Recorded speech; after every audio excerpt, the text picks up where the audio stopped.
நான் 2018இல் முதலாக தலைமையாசிரியராக பணியேற்றது அரசு உயர்நிலைப்பள்ளி வலையபாளையம்.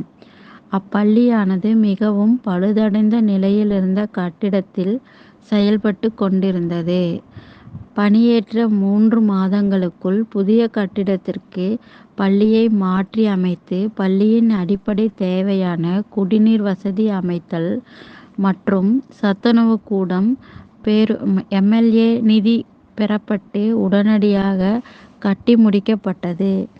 பள்ளி ஊருக்கு வெளியில் இருப்பதால் பாதுகாப்பு கருதி பேரூராட்சியின் உதவியோடு மகாத்மா காந்தி 100 நாள் வேலை திட்டத்தில் எங்கள் பள்ளிக்கு முழுதாக சுற்றுச்சுவர் எழுப்பப்பட்டு பள்ளியானது பாதுகாப்பு வசதியுடன் அனைத்து வசதிகளையும் தன்னகத்தே கொண்டு தன்னிறைவு பள்ளியாக செயல்பட்டு கொண்டிருக்கிறது.